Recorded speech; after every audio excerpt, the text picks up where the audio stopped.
Welcome to Timstory. There are many stories in the world, but this is my story. Today, I want to talk about my parents a little bit more, and then we're going to continue on and talk about the family. But my parents brought us up in a way to do things right, always to obey the law, trust God, love your enemy, love your neighbor, and we always continue moving forward from that point as well. And so the teachings of love that my parents shared was not something that was always verbalized, but it was always there. It was the way that they led by example, and whenever things were handled in a not so good way by somebody else, um, my mom would always speak in a calm voice. My dad would speak in a calm voice, and that has taught me to speak in a calm voice. And it's pretty apparent to other people outside the family that we don't speak loud. There's no one that has a loud voice in our family. We don't scream and yell, and so being heard, being understood at times is a challenge because we're not very boisterous in the way we do things. But that love that we were shown and the compassion to have for others, to treat others as we want to be treated ourselves, to um, pay it forward is another thing that that we learned through love as well. I was told a story one day, and it was pretty interesting. And this took place after my dad had passed away, and a lady from across the street had come over, and she was sharing, and she said, Timmy, whenever your dad would bring cookies home to you guys, sometimes what you guys didn't know was that he stopped by our house first and dropped off a bag of cookies. And no, I did not know that. I just thought that was pretty neat. But that heart, that spirit of generosity, and I know that that was passed down because my dad's parents and grandparents were the same way. And so having that spirit of wanting to give to others and to love others in the spirit of giving, I know it's passed down. It's a family trait. My mother is always given. To ministries, especially, and to promote the word of God. And so knowing how to give to others, knowing how to accept other people as they are, was something that we learned that at an early age. And so moving forward in life, through with all my brothers and sisters, we knew what it meant to give to others and not always have ourselves first. And one of the things that I learned is that whenever I was able to play sports, and after the ball games, we'd go out to eat with someone's parents. And I remember early in life when Little League, if we won, we'd go to Brahms. But if we lost, we had to go to Dairy Queen. I'm not for sure exactly what the drop off was and what the rise was, but a win was worth at Brahms, which they had solid ice cream. Dairy Queen had the soft serve ice cream, so we'd go there on Kickapoo across from Jefferson School and have something to snack on after a ball game. And somebody else paid for it, and I never knew who was paying for it because I'm 7 years old playing baseball at an early age, but somebody else always showed gratitude toward me. I appreciate that, and I say thank you to whoever you are who paid for the ice cream there at Brahms as well as Dairy Queen. But being able to give to others and always feed other people, that's something that is very important. And so whenever we as a family would go somewhere, mainly to church. It's about the only place I can remember going as a whole group. We always traveled in peace. But like I said, that was just some fun times back in the day. Another story that I recall about gratitude, I never heard this until years later, but we were preparing to go to Six Flags. Six Flags over Texas. I think that's in about 1977, 78. And I'd got a chance to go every year because we through newspapers for the Shawnee News Star. They always chartered a bus for the newspaper couriers, and we would go. But this time we were going with a family, friends of ours, the Talton family. That's Junior, Beverly, Blanche, Paulzetta, John, and Randy Talton, and their mother Isaiah. Their mother Joyce and her stepdad Isaiah McClarity. And we would go and have cookouts in different locations. And one of the reasons why we always traveled with food was because back in the day, it really wasn't a big deal for Black folks be able to sit down at the countertops and eat in restaurants and so forth. Pretty expensive as well. So we always packed the food, and we'd go to the lakes and so forth. And 4th of July, go to Thunderbird Lake, and then go to Tecumseh Lake to pop the fireworks afterwards. But we always travel with food. Well, this particular time, we're traveling to Texas to go to Six Flags, and we had a great time. And some of the things I remember about that trip was that my brother had this car. It was called it was a Skylark, a Buick Skylark. And Terry, he was I like to say he's always stylish, but he had something that was really cool in the car. He had this 8-track system. So he had this one tape that played the whole time we were traveling. It was Bootsy's Rubber Band. All right. And so we got a chance to listen to Bootsy's Rubber Band for about 3.5 hours. Our speed limit was kind of slow back in the day. And so we got to listen to a whole lot more of the tracks from that cut. And so that was a pretty cool thing. But after we had this great experience all day long, traveling there, going through the park, riding all the rides and eating that little pink mushy bar. I can't even remember what it's called, a frozen bar. Oh, it's so good. But that was one of the memorable times of life. But after my dad had passed away, I had called Sister McClarity and told her that dad had passed away. And she just paused for a moment. And then she finally came out and said, Timmy, whenever you guys were going on vacation to Six Flags one year, said your dad took a part-time job, took an extra job and paid for us to travel with y'all. I had never known that story. I do remember working my dad with some extra jobs, but he was generous enough to pay for a whole family to travel from Shawnee to Texas and to go to the park, just so we could be together. And I really enjoyed that. And I don't remember life without John.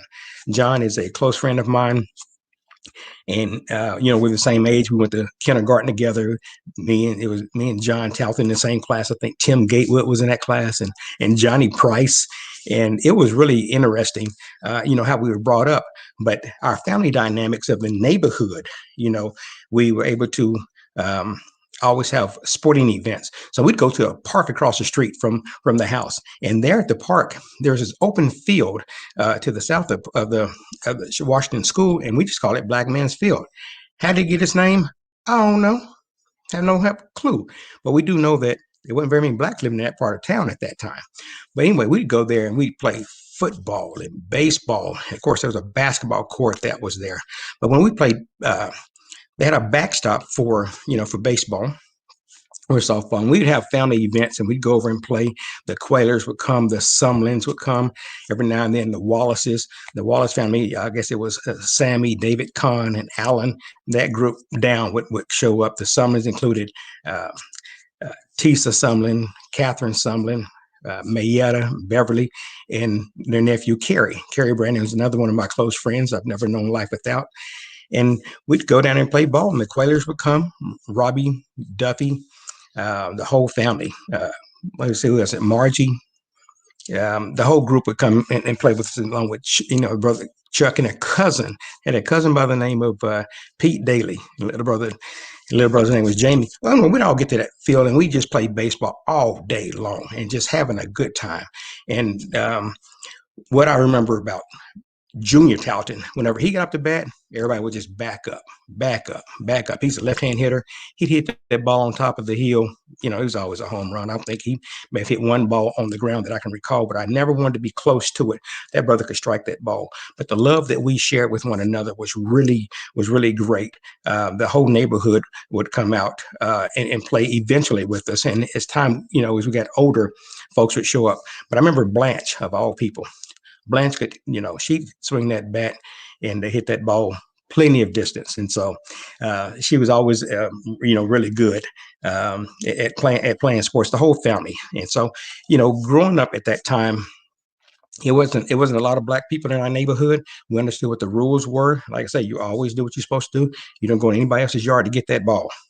So you had to make sure that you had somebody that's going to designate a person to go knock on the door to make sure you can get into, go into the yard to retrieve a ball. But we had many different experiences back in the day growing up. But one of my favorite, of course, was whenever we would go outside and play what is called Foursquare.